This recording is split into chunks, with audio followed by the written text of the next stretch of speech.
Today's ICD-10 quick coding tip focuses on how to correctly apply the Uncertain Diagnosis Guideline, including practical tips for interpreting provider documentation when using this guideline.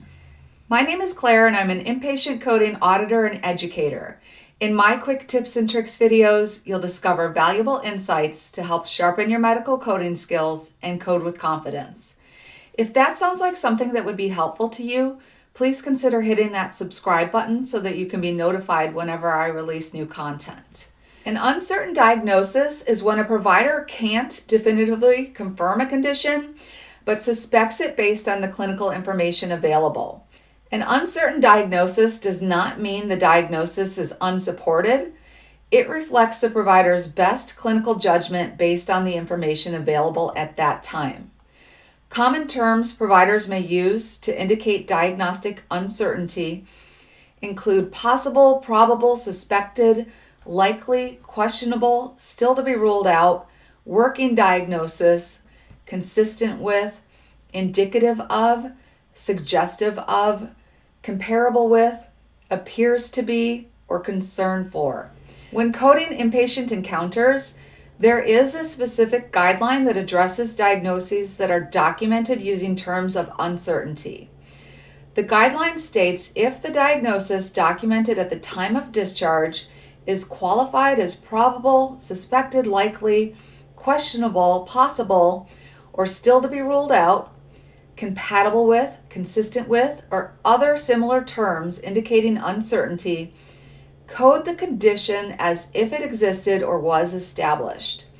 The basis for these guidelines are the diagnostic workup, arrangements for further workup, or observation, and initial therapeutic approach that corresponds most closely with the established diagnosis.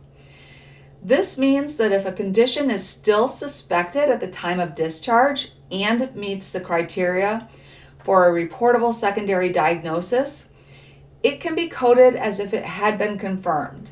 Let's look at some examples. Suspected UTI documented at discharge based on dysuria and leukocytosis with urine culture pending. Patient treated with IV antibiotics and discharged on antibiotics. UTI is coded based on the evaluation and treatment. Next, we have concern for pulmonary embolism documented at discharge. CTA was not performed due to renal insufficiency. Anticoagulation was initiated based on clinical suspicion. PE would be coded in this circumstance based on clinical assessment and treatment. Finally, a possible upper GI bleed documented at discharge. The patient declined an endoscopy and no active bleeding was observed. IV PPI was initiated with hemoglobin and vital signs monitored. GI bleed is coded based on the suspected diagnosis and the management. Even though none of the conditions in the examples were confirmed, they are coded because they were still suspected at the time of discharge and meet the definition of a reportable secondary diagnosis. But what does documented at the time of discharge actually mean for coding? You may have heard conflicting guidance on coding uncertain diagnoses because the wording is often interpreted differently by different coders. The most widely accepted interpretation in the industry standard is that the uncertain diagnosis must be documented on the day of discharge, ideally in the discharge summary. If the discharge summary is not available at the time of coding, then the uncertain diagnosis must be documented as uncertain in the final progress note. Following this standard helps ensure that coders capture their provider's final clinical judgment rather than relying on their own interpretation of earlier documentation. This approach supports the most accurate, consistent, and defensible coding. Now that you understand that an uncertain diagnosis documented at discharge should be coded, let's take a look at how to handle situations where an uncertain diagnosis is documented earlier in the record but does not appear at the time of discharge. There are 3 common scenarios to consider. First is that the condition was ruled in. A provider may initially describe a condition using uncertain terms such as possible, probable, or suspected, but as testing is completed or treatment progresses, the provider may later document the diagnosis more definitively and remove that uncertain language.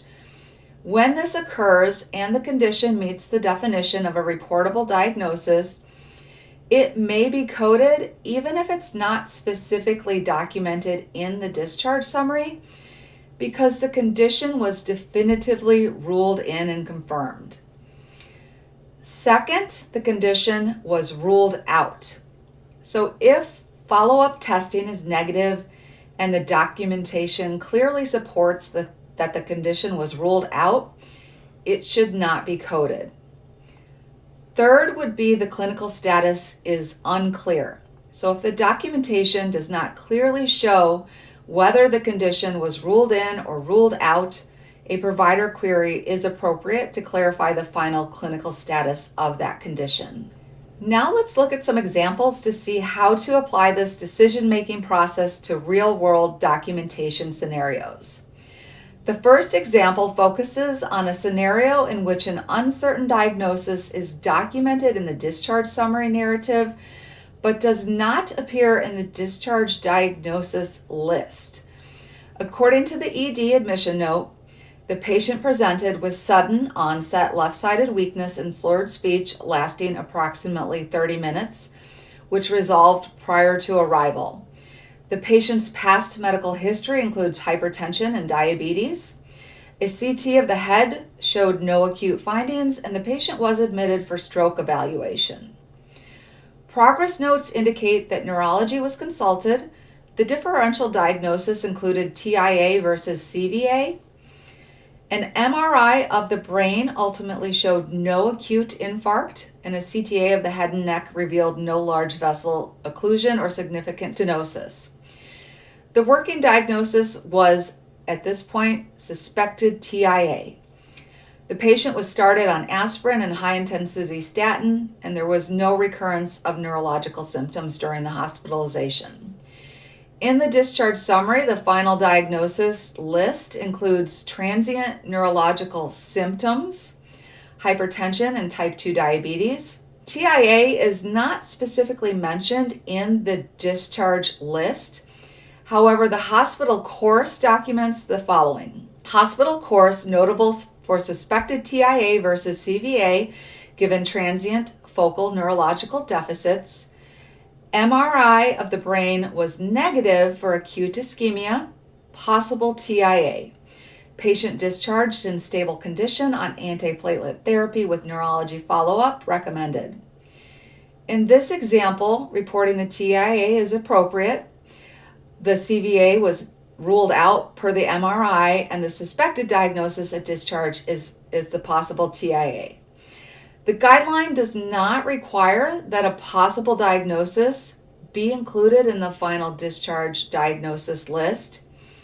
It only requires that the condition be documented at discharge. So in this case, a possible TIA is clearly documented in the discharge summary hospital course along with the initiation of treatment. So this supports that the TIA is an active, possible, probable condition at the time of discharge and appropriate for reporting. This next example describes a scenario where an uncertain diagnosis is documented early in the admission but is not carried through to discharge, and the documentation does not clearly indicate whether the condition was ruled in or ruled out. According to the ED admission note, the patient presented with 2 days of shortness of breath and fever. The patient has a known history of COPD and was noted on presentation to be tachypneic with increased work of breathing. Chest x-ray was concerning for a possible infectious process, and the patient was admitted for management of a COPD exacerbation and evaluation of possible pneumonia. Progress notes from hospital days 1 through 4 document treatment for COPD exacerbation with IV steroids and bronchodilators. During this time, IV antibiotics were also initiated for possible pneumonia.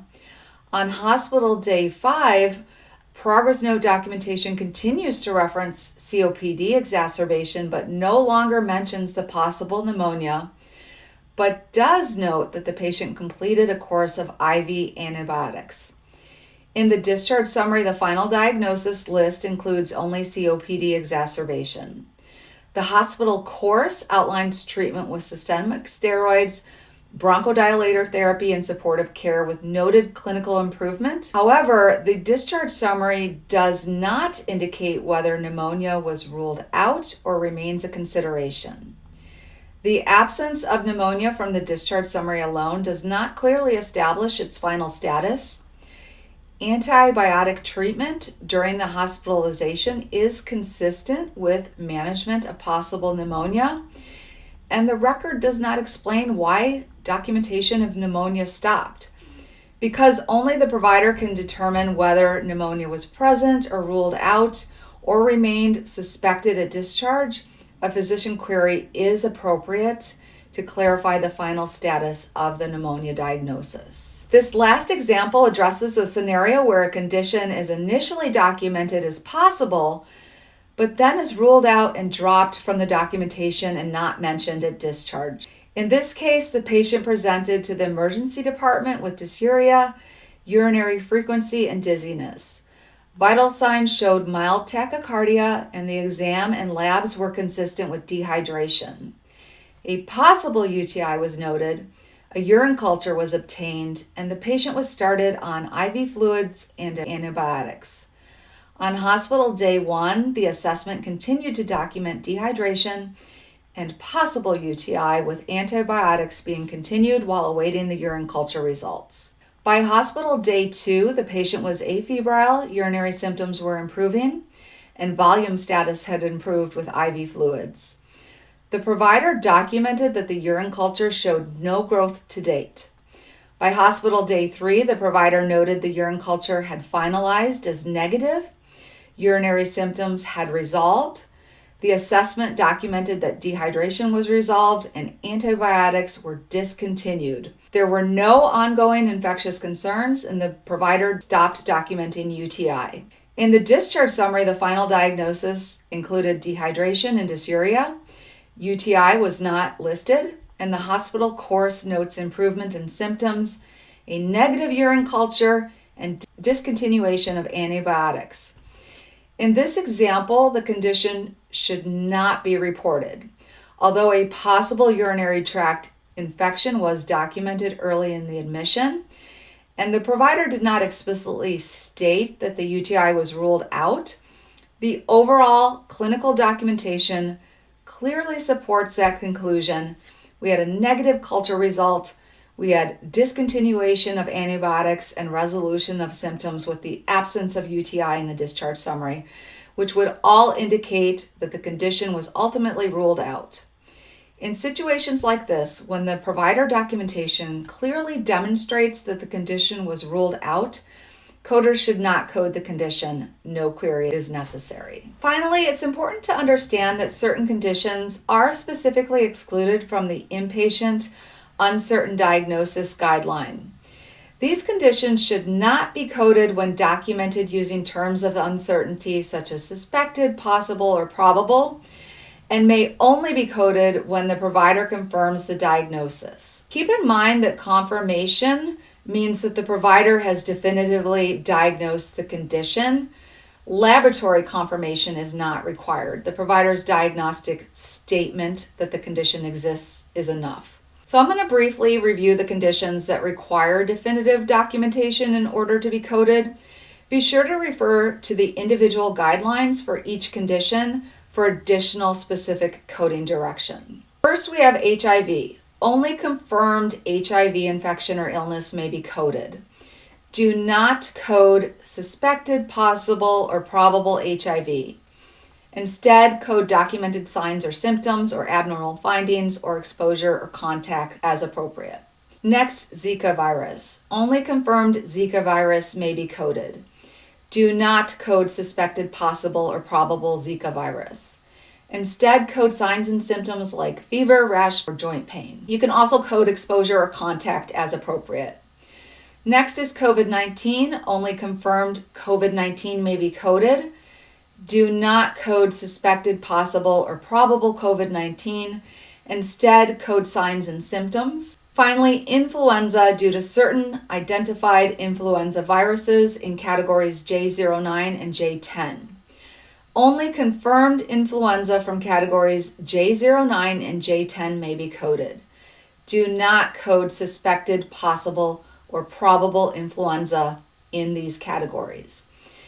If documented as suspected, possible, or probable, then code J11 influenza due to unidentified virus instead. So that's it for today's quick tip. I really hope that this video was helpful for you. If it was, please give it a thumbs up. And if there's any topics that you would like me to cover in the future, just leave a comment below and I'll add them to my list. Thanks for watching, and until next time, happy coding.